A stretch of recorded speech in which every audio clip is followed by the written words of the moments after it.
Quen firma o libro do que falamos hoxe, Luther Blissett, non existe. Entón, Noel, quen está detrás de Q? Detrás de Q hai un grupo de autores, unha especie de Q é un libro de autoría colectiva no que estaba un grupo detrás do que estaba un grupo de esquerdistas italianos que comezaron a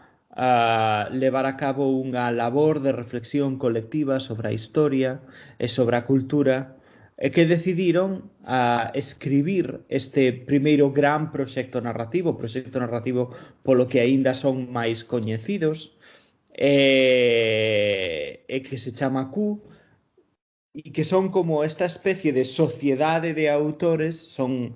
4 autores, logo se convertiron en 5, pero logo un dos 5 marchou, pasaron de chamarse Q, agora chamanse Wu Ming,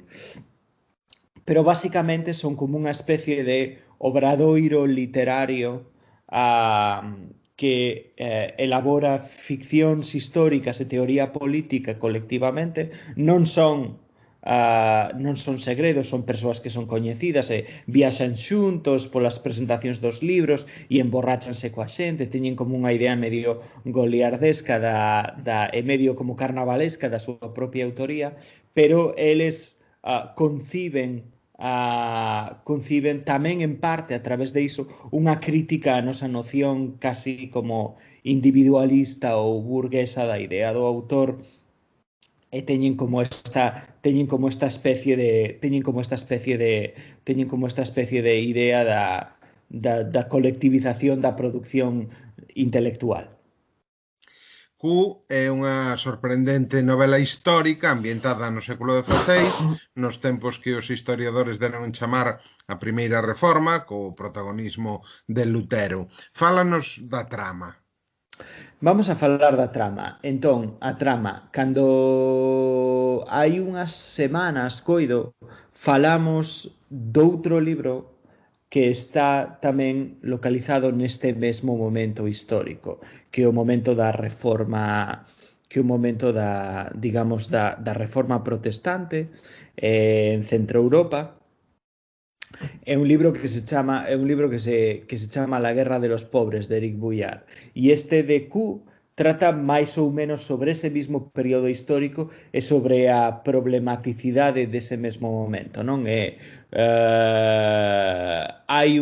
Q hai un personaxe protagonista, un personaxe ficcional, que ademais digamos, este grupo de autores está xogando connosco todo o tempo porque lle van cambiando o nome o protagonista, entón nunca sabemos, o lector moitas veces está como desestabilizado, ten unha especie de xogo cómico co lector, e o lector, este protagonista está perseguido por un espía do Papa, estos son o século XVI, non? Está perseguido por un espía do Papa que se chama, de quen tampouco sabemos o nome, só sabemos que se chama Q, o que lle chaman, coa letra Q. E o trasfondo da novela, o que é interesante é que a novela está ambientada nun dos grandes primeiros momentos ou nun dos grandes momentos de revolución plebeia e campesiña da historia moderna, o momento no que os anabaptistas, comandados por Thomas Müntzer,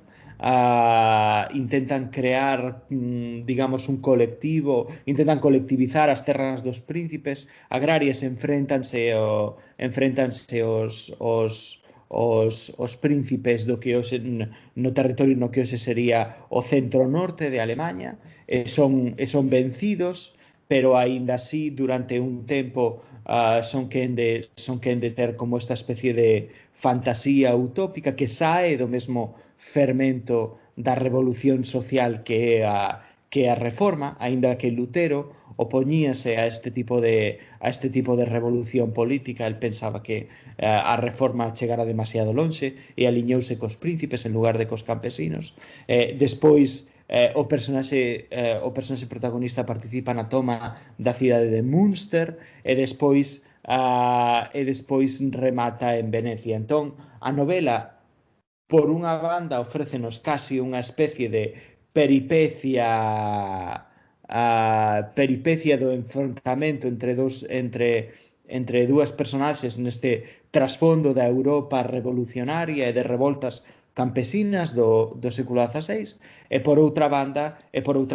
ofrécenos unha reflexión sobre todo este trasfondo, unha reflexión sobre como e por que a xente revoltase contra o poder,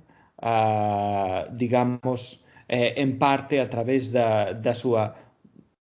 asociación e de ser capaces de compartir as súas experiencias vividas, e tamén gracias á aparición destas figuras proféticas e carismáticas, como neste caso era a figura de Thomas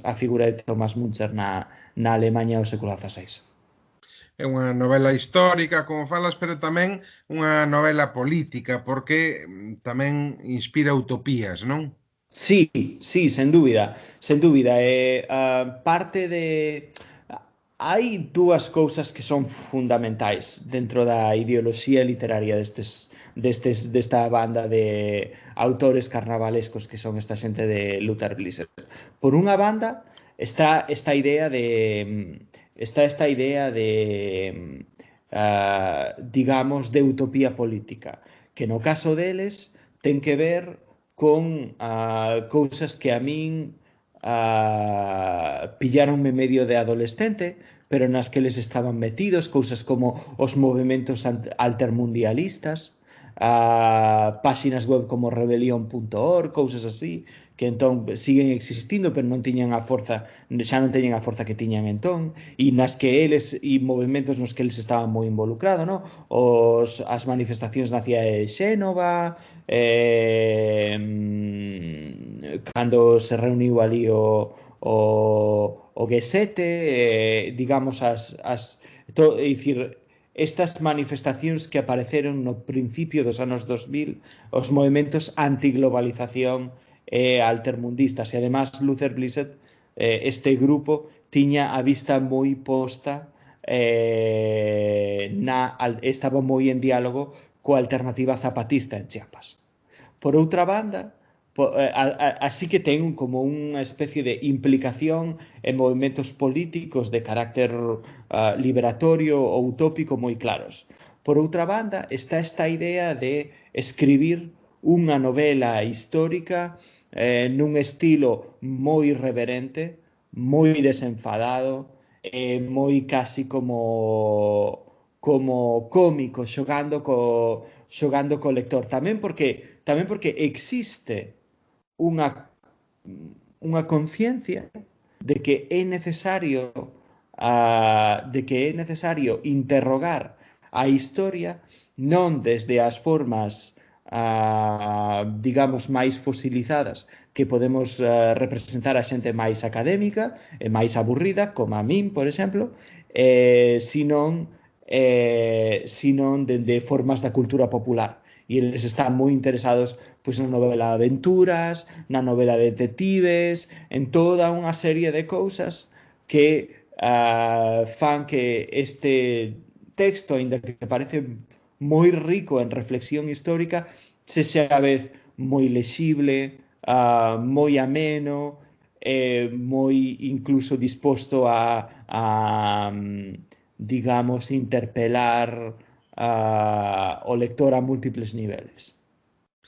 Falamos hoxe de Q, un libro do colectivo Luther Blissett, co profesor da Universidade de Chicago, Noel Blanco. Moitas grazas. Grazas a ti.